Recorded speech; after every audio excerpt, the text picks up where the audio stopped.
Have you ever thought that staying with your kids could actually cause more damage than good after age 70? While it might look like a caring and sensible choice, the truth is sharing a home with your grown children at this time in life can slowly wear away the very freedom, calm, and meaning you've spent many years building. In this talk, we're going to look at 8 reasons why living with your children after 70 might not be the blessing it seems, and how it could be silently reducing your self-assurance, your wellness, and even your most valued connections. From missing freedom to unsaid guilt to the fading of your own dreams. Each of these signs shows something deeper about how our surroundings shape not just how we live, but how we grow old. Stay with me until the end, because you won't just hear what to stay away from. You'll learn how to guard your well-being while still keeping deeply linked to your family on your terms. If you've ever felt torn between love and limits, or wondered if moving in with your children was the right choice, this talk may give you the clearness you've been seeking. Let's start. Number 1. Loss of personal freedom. One of the first things that begins to silently fade when you live with your grown children is your personal freedom. And it doesn't happen all at once. It starts with small things. Someone else handling the shopping list, your meals being made for you, the TV always set to a show you didn't pick.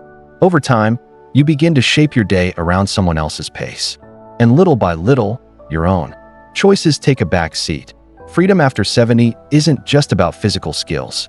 It's about the right to live by your own timing, your own beliefs, and your own words. When you give that up, even in the name of family, you begin to lose the feeling that your life is your own. And that loss can silently chip away at your self-worth. There's also something deeply tied to who you are here. Your home is a picture of who you are. The way you fix it up, what you eat, when you rest, even what songs play in the background, those choices tell a story. But when you live under someone else's roof, your story starts folding into theirs. That might feel tiny at first, but the feeling cost adds up. Let me share a story. Edward, aged 77, moved in with his daughter and her family after his wife died. At first, it was helpful: warm meals, safe space, company. But within months, he noticed he was watching shows he didn't like, eating food he didn't choose, and holding back from leaving the house without asking if it would trouble someone. He told me, "I love them, but I don't feel like a grown man anymore." And it's not that our children mean to take that away from us. In many cases, they're trying to help. But help becomes control when the older parent stops starting choices. When you wait to be asked instead of speaking up. When you change so much that you forget how to pick. Freedom isn't about living alone. It's about living on your own terms.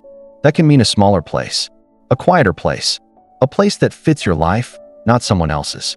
Because when you protect your freedom, you protect the parts of yourself that keep you strong, clear-minded, and proud of the life you've built.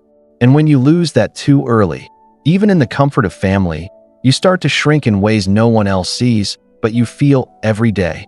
Number 2, feeling mess and role mix-up. When a parent moves in with their grown child, something subtle shifts in the feeling link between them. The roles that once felt clear, parent and child, begin to blur. And while it might seem like just a natural growth of family life, that shift can silently create stress, mix-up, and deep feeling mess on both sides. As a parent, you spent most of your life guiding, teaching, and backing your children. But once you live under their roof, that pattern can flip. They may start handling your pills, reminding you about meetings, even setting rules about the house. It's not meant to be rude. Often it comes from love. But for you, it can feel like a silent loss of pride. You begin to feel like a guest in your own family. And for your children, the weight of caring for a parent while raising their own kids or running a house can become too much.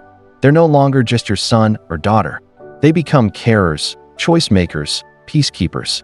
And that shift, if left unsaid, can cause bad feelings, stress, and tiredness. I once met Carol, 71, who had moved in with her son and wife after a fall.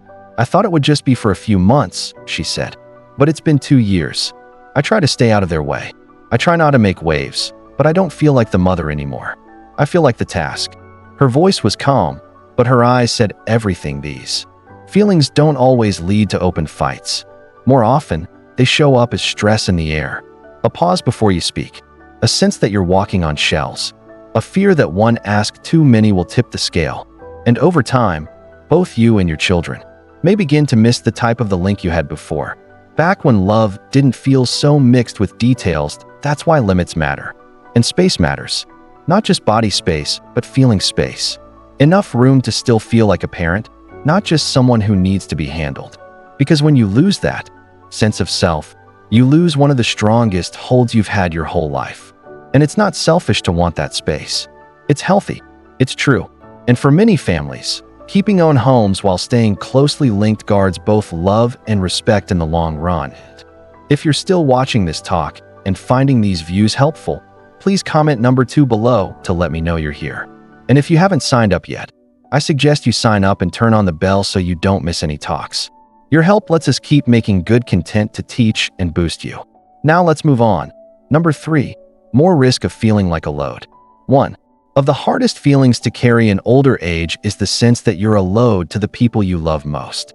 And when you live with your children, even in the most loving homes, that feeling can silently take root and grow. It doesn't always come from what people say. It often comes from what they don't say. A sigh when plans change. A pause before saying yes.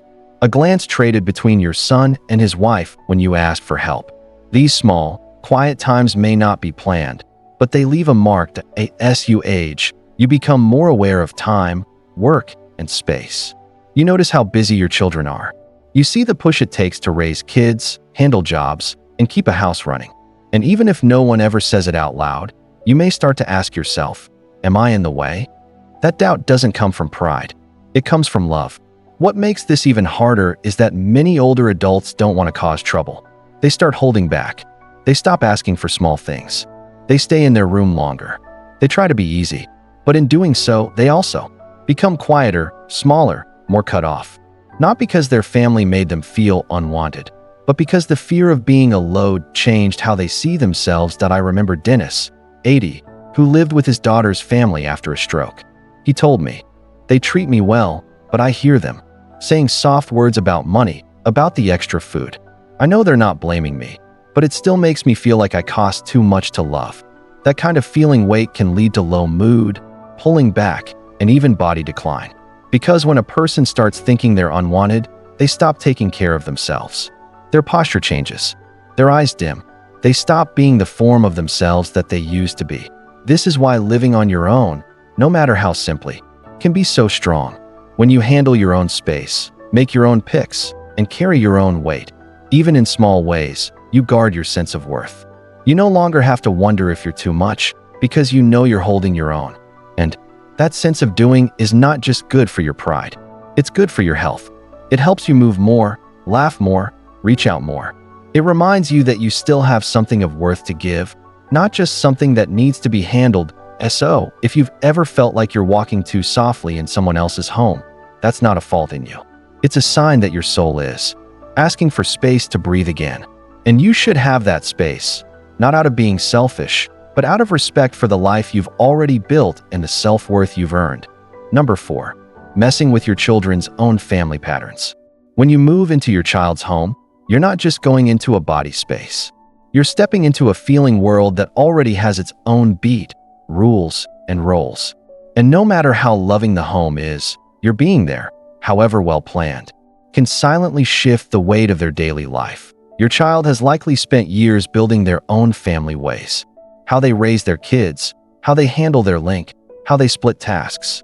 Even small things like when they eat dinner, how they guide the kids, or how they handle quiet time. It's all part of a fine scale they've made. And the moment a parent moves in, that scale begins to shift. That it's not about blame, it's about how things work. When you're there, everyone becomes just a little more aware of themselves. Your daughter may feel like she needs to explain her parent picks. Your son may avoid some talks with his spouse to save your feelings. Your grandkids might act in a new way when you're watching.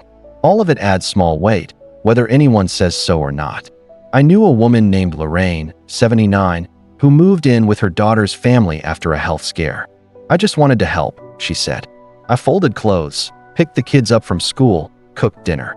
But after a while, I noticed my daughter and her husband barely spoke to each other when I was in the room, like they were changing themselves. I never asked them to. They just started doing it. Even with the best plans, your being there can, without wanting to, make a split.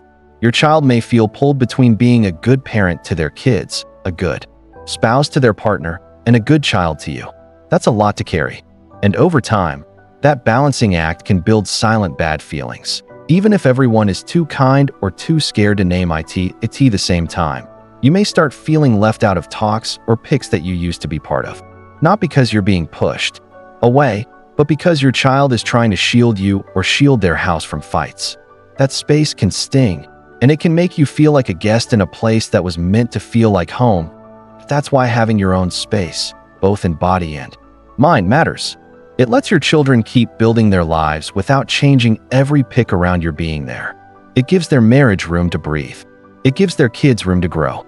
And most key, it gives you room to be loved without being folded into roles you were never meant to carry. Because love doesn't always mean being close under one roof. Sometimes it means staying close in soul while giving each other the space to thrive on your own terms. If you're still watching this talk and finding these views helpful, please comment number 4 below to let me know you're here. And if you haven't signed up yet, I suggest you sign up and turn on the bell so you don't miss any talks. Your help lets us keep making good content to teach and boost you. Now let's move on. Number 5. Less drive to stay busy and social. One of the most silent risks of living with your children after 70 is how easily your world can start to get smaller. When all you need is under one roof, meals, company, help, it becomes tempting to stay in, take it easy, and let the outside world fade into the background. And while that might feel safe and handy, it can also slowly take away the spark that keeps you strong, sharp, and linked as we age. Moving and social ties are not extra things. They're lifelines. They guard our balance, our thinking, our mood, and even our heart health. But when you live with your kids, it's easy to go days without walking far, talking to someone new, or doing something that tests your body or your brain. And bit by bit, that lack of action starts to change you. You might stop going to the town center or walking to the market. You might think, I don't need to today because dinner's already being handled, or because you're not in the mood to explain where you're going. And over time, that pattern becomes the new normal. Less motion, less talking, less push, and soon, less you. I remember Richard, age 82, who moved in with his daughter after knee work. At first, it made sense. But months passed, and he found himself watching TV most of the day. I used to be the guy who walked 2 miles every morning, he said. Now I barely move from the couch unless someone asks me to. That's the trap. When your needs are met too easily, you stop taking part in life. And that pulling back shows up in your body. Stiff joints, slower thinking times, lower push. It also shows up in your mind. Being alone, being bored, even feeling low. Not because anyone made you feel that way, but because your world slowly stopped asking you to join in. Living on your own, even simply, pushes you to move. It pushes you to get out, fix problems, ask for help, plan your day. Those small acts keep your body sharp and your mind alive. They remind you that you're still in charge of your life and that your picks still shape the day. So if you found yourself doing less, moving less, or talking less since living with your children, pay mind to that. Because while ease can be a gift, it can also become a trap. You should feel useful, busy, and pushed, not just taken care of. And the truth is, the more you stay in motion, body-wise, mind-wise, socially, the longer you hold on to the parts of yourself that make you feel alive, not just there but fully living. Number 6. Fights over life ways and house habits. When you live in someone else's home, most of all your child's, you quickly learn that even the smallest breaks in daily habits can turn into points of stress. And no matter how loving your bond is, these breaks can slowly build up over time, leading to quiet stress, wrong views, or even fights that might be as simple as what time you wake up, what you watch on TV, whether you like quiet in the morning or talking over breakfast. You might value order and neatness while your child's house runs more freely, with kids' toys all over and plates in the sink. Or maybe you like calm nights while their nights are filled with noise, phone calls, or late meals. First, you try to change. You tell yourself, this is their home. But the longer you live there, the harder it becomes to keep your likes to yourself. You may start making small remarks or pull back to avoid saying anything. You might start feeling like a guest who's stayed too long, and they, on their end, might start feeling like they have to change everything to keep you at ease. I once spoke with Elaine, 73, who moved in with her son and his wife. I never said anything, she told me, but their meals at 9 p.m. drove me crazy. I'd already eaten by then, and I felt rude going to bed while everyone else was just starting to eat. She wasn't mad, but she was silently ill at ease every day, and that ill feeling slowly wore down her sense of fitting in. Lifeway breaks don't always have to be big to make strain. Sometimes they're just about pace. You might enjoy slow, quiet mornings while your grandkids blast songs before school. You might want to keep the lights low in the night, but someone else always leaves them on. Every little break adds to a feeling that you're out of step with the home you live in. And over time, both you and your family begin making changes, sometimes out of love, but often out of silent weight. That leads to stress. And stress, most of all the kind you don't talk about, is risky in close rooms. It makes space where you once had warmth. It builds stress that finally comes out in odd ways. That's why having your own space isn't about being cut off. It's about peace. When you live on your own, you're free to make your own space, follow your own plan, and keep your own likes without bumping up against someone else's life way every day. And your children can do the same, because the goal isn't just to avoid fights, it's to guard calm.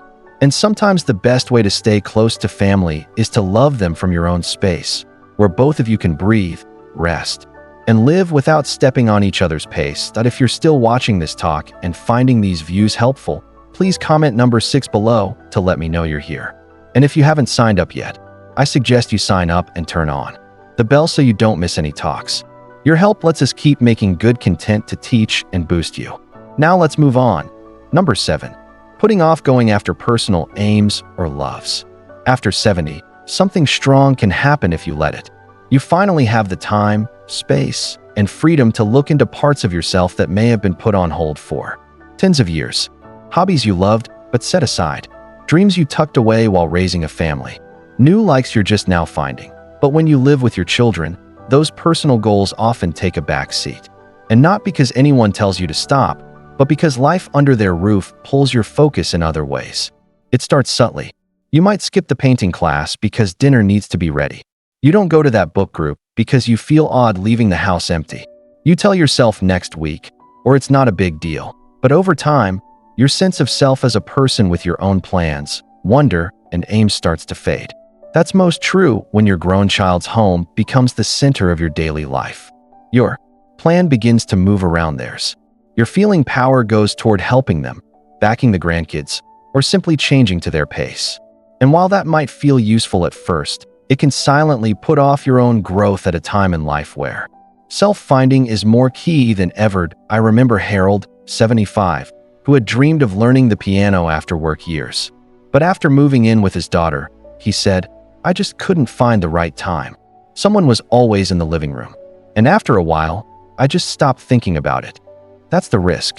You stop thinking about it, about what you want, about what makes you glad, about what could still be. And when you stop thinking about it long enough, you stop seeing it's doable. But here's the truth. Your personal growth doesn't end because you've turned 70. It's not too late to learn, make, give, or change. In fact, this time of life, if guarded well, might be the richest, most true part you've ever lived. But to get that, you need time. You need space. And you need leave, not from others but from yourself, to put your loves first. That's why having your own home, even a small one, can give you back that sense of doing. You pick how your day moves. You pick when and how to go after what lights you up. You move at your own pace, follow your own pulls, and find again what it means to like something that's just yours, because living with your children might give ease, but it often puts off the very part of life that makes this time full of meaning, becoming more of yourself than you've ever been. And that's something worth guarding. Number 8, bigger trouble setting up freedom again later. One of the most missed risks of living with your children after 70 is how much harder it becomes to set up your freedom again if things change. You may think, this is just for now, or I can always move out later if I need to. But the longer you stay, the more you change, in mind, in heart, in body, to not being in charge of your own space. And slowly your skill to live on your own starts to shrink. At first, it's ease. You stop cooking because someone else does. You stop driving because your son gives rides. You stop handling bills or tasks because others are quicker or more able. And at the time, it feels like help. But over the months and years, those skipped tasks become lost skills. And when you later want or need to live on your own again, it doesn't feel easy anymore. It feels not doable. This can happen fast. Your child might get a job move. Their money case might shift. There could be stress in the house that reaches a breaking point. Or you may simply feel the wish to get back your space and alone time. But by that time, the muscle of freedom, the habits, the push, the trust has grown weak. And the course of starting over feels too big. I once met Florence, 83, who had lived with her daughter for 6 years. When her daughter's family moved across the land for work, Florence chose not to go. "I thought I'd be fine," she said. "But I forgot how to live alone. I forgot how to shop for one person. I didn't know how to set up power or refill my pills. I felt like a stranger in my own life." That's why keeping even a small level of freedom is so key. It's not about pride. It's about staying ready, in heart and in real ways, for whatever life brings next. Because life changes, family ways shift, and if you've let yourself become too hanging on others, you may find yourself facing your next part with fear instead of strength. But when you live on your own, or even just guard your self-rule while staying close to family, you keep those skills sharp. You keep your trust whole. And you remind yourself, day after day, that you're still able to steer your own life. Because the truth is, the older you get, the more worth freedom has. Not just for how it feels, but for how it gets you ready. It keeps you quick. It keeps you growing. And it gives you the quiet trust that no matter what changes tomorrow brings, you'll still know how to stand on your own 2 feet. Final thoughts would ruin those thoughts. Freedom after 70 isn't just a life-way pick. It's a lifeline. It's what keeps your sense of self whole, your trust firm, and your days filled with aim. While living with your children might seem like the easier path, it often comes with unseen costs. Your freedom, your ways, and sometimes even your sense of who you are. This doesn't mean you have to live far away to stay close. It means you should have a life that still feels like your own. A space where your likes matter, your voice is heard, and your day is shaped by what you need, not just what's handy for others. If this talk touched you, I'd love to hear your thoughts below. What part of your freedom are you working hardest to guard? And if you haven't signed up yet, now's a great time to do it, so we can keep sharing views to help you live well with pride and choice in every part ahead. Thank you for joining us today. We'd love to hear from you. Leave a note below and share one thing you learned today and how you plan to use it in your life. Your thoughts are key to us, so don't hold back from sharing them. Reading your notes gives us great push and lift. If you like this talk and found it helpful, please like, sign up, and share. Your help lets us keep making good content to teach and boost you. Thanks for watching, and we look forward to seeing you in the next talk.